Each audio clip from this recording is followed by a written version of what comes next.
Trồng cây bồ công anh. Bồ công anh thuộc họ cúc, còn có tên khác là cây mũi mát, cây diếp dại, cây diếp trời, rau bồ cáp, rau mát. Tên vị thuốc là bồ công anh. Nguồn gốc phân bố. Bồ công anh là một chi tương đối lớn, gồm những cây sống một năm về nam, sống phân bố chủ yếu ở vùng nhiệt đới và Á nhiệt đới Bắc bán cầu.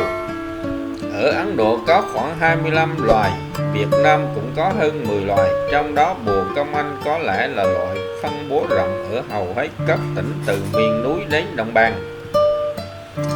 Cây cũng gặp nhiều nơi khác như Đông Siberia, Đài Loan, miền Nam Trung Quốc, Lào, Nhật Bản, Philippines và Indonesia. Đặc điểm thực vật: bồ công anh là loại cây thân thảo, thân nhãn, thẳng, chiều cao cây từ 0,6 đến 1 mét, có khi đến 2 mét và ít phân cành. Lá mọc so la, lá ở dưới thuộc già, xà thì không đều, hẹp và sâu, thì nhỏ và thì lớn xen kẽ nhau. Mép có răng cưa, gốc tù, đầu nhọn và lá ở giữa và trên phần ngắn hẹp hơn, có ít răng hoặc toàn nguyên, gần như không có cuốn lá. Cụm hoa đầu hợp thành chì và 20 đến 40 cm, mọc ở thân và cả lá, phân thành nhiều nhánh, tổng bao hình trụ. Mẫu đầu có 8 đến 10 hoa, màu vàng hoặc màu vàng nhạt, tràn hoa có lưỡi già, ống mảnh, nhị nam. Bao phấn có đỉnh rất tròn, vò nhị có ga. Mùa hoa tháng 6 đến tháng 7, quả bé. Mùa quả tháng 8 đến tháng 9, màu hạt đen, có màu lông trắng nhạt, hai cạnh có cánh, hai cạnh khác giảm thành một đường lầu. Điều kiện sinh thái: bồ công anh là loại cây ưa ẩm và ưa sáng, thường mọc ở những nơi đất tương đối màu mỡ, nhất là ở bã bồi ven sông, vườn bỏ hoang hoặc nương rẫy ven đường, các sườn đồi nhiều nắng. Cây sinh trưởng mạnh trong mùa hè, ra hoa quả vào mùa thu và sau đó tàn lụi. Nhiệt độ thích hợp là từ 20 đến 35 độ C, độ ẩm từ 85 đến 90%. Giá trị bồ công anh dùng làm thuốc. Bộ phận sử dụng: phần lá. Lá bồ công anh được phơi khô, công dụng thanh nhiệt, giải độc, tiêu viêm. Bồ công anh thường được dùng điều trị tỳ vị có hỏa ức, sưng vú, áp xe, tràn nhạt, mụn nhọt, tắc tia sữa, viêm tiếng vú, nhiễm trùng đường tiết niệu, đau dạ dày. Ngày dùng từ 8 đến 30 g dược liệu khô dạng thuốc sát, đáp ngoài trị mụn nhọt, sưng vú, tắc tia sữa. Kỹ thuật trồng trọt cây bồ công anh: chọn vùng trồng đất thịt nhẹ, đất pha cát, đất phù sa, đất ven sông, đất nương rẫy đều có thể trồng được bồ công anh. Chọn đất có độ pH từ 6,6 đến 7,5, độ cao không quá 1.500 m so với mực nước biển. Giống và kỹ thuật làm giống: bồ công anh thường nhân giống bằng hạt. Phương pháp nhân giống này cho hệ số nhân giống cao, do đó trong thực tế người dân thường sử dụng phương pháp này. Kỹ thuật làm giống: thu hoạch hạt vào tháng 8 đến tháng 9, thu lấy kết quả chín về phơi khô, sàn sảy làm sạch hạt giống, loại bỏ tạp chất. Độ ẩm không quá 7%, cho vào bảo quản trong túi ni lông đến vụ xuân mong ra gieo. Tỷ lệ mọc mầm khá cao, từ 80 đến 90% nếu bảo quản tốt. Bồ công anh nảy mầm khá nhanh nên thường gieo trực tiếp trên ruộng, không qua vườn ươm, nhưng khi có ít giống nên gieo qua vườn ươm để tiết kiệm giống. Thời gian vườn ươm từ lúc hạt nảy mầm đến khi đưa ra trồng khoảng 20 đến 25 ngày.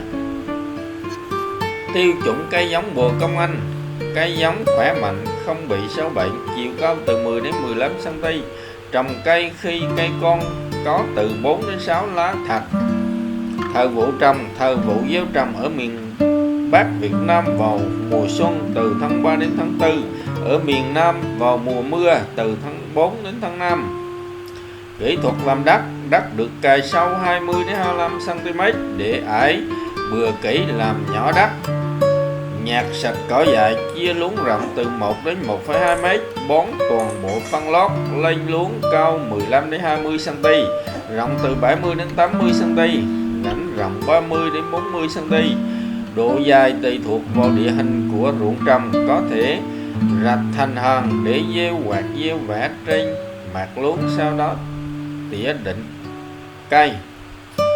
Mật độ và khoảng cách trồng. Mật độ trồng 250.000 cây trên 1 hecta, khoảng cách trồng 20 cm. Phân bón và kỹ thuật bón phân. Dùng phân chuồng từ 8.000 đến 10.000 kg trên 1 hecta. Phân NPK loại 15 13 là 540 kg trên 1 hecta. Và có thể bón lót, bón thúc lần 1, lần 2, lần 3. Tỷ lệ phần trăm từ 25 đến 35%. Thời kỳ bón lót 100% phân chuồng qua 1 và 25% NPK tổng hợp. Bón thúc lượng phân còn lại chia làm 3 lần bón. Lần 1 bón khi cây bán rễ hồi xanh sau trồng 10 đến 20 ngày. Lần 2 sau khi trồng từ 1 đến 1,5 tháng. Lần 3 sau trồng từ 2 đến 2,5 tháng. Kỹ thuật trồng và chăm sóc. Kỹ thuật trồng bồ công anh có thể trồng bằng cây con hoặc gieo trực tiếp, rạch thành hòn để gieo hoặc gieo vẽ trên mặt luống, sau đó tỉa cây theo mật độ đã định. Chăm sóc thường xuyên làm sạch cỏ dại, giữ ấm và thoát nước kịp thời. Phòng trừ sâu bệnh. Cây bồ công anh ít bị sâu hại, đôi khi có thể xuất hiện sâu cuốn lá và sâu ăn lá. Nếu mật độ sâu ít có thể bắt tay. Mật độ sâu cao có thể dùng các loại thuốc hoặc chất abametin. Chế độ luân canh. Có thể luân canh với các cây thuốc trồng vụ đông như mã đề, ích mẫu. Thu hoạch và sơ chế, bảo quản. Thu hoạch. Thời điểm thu hoạch là trước khi cây nở hoa, sau khi trồng được hơn 2 tháng tuổi. Có thể thu hoạch đợt 1 bằng cách cắt tỉa các lá ở dưới và để lại 3 đến 4 lá ngọn phần trên. Tiếp tục làm cỏ, chăm sóc và bón phân để cây sinh trưởng và phát triển. Thu hoạch đợt 2. Thu hái vào khoảng tháng 5 đến tháng 7, lúc cây chưa ra hoa hoặc bắt đầu ra hoa. Sơ chế. Loại bỏ các tạp chất và lá già, cắt nhỏ rồi phơi và sấy ở nhiệt độ 50 độ C cho đến khô. Dược liệu có màu xanh lá và cộng thấy giòn là được. Bảo quản. Dược liệu bồ công anh sau khi sơ chế đạt tiêu chuẩn được cho vào túi polyethylene. Ngoài ra có bao tẻ. Bảo quản trong kho thoáng mát, tránh ánh sáng, đặt trên giá kệ cao cách mặt đất 0,5 m. Tiêu chuẩn dược liệu.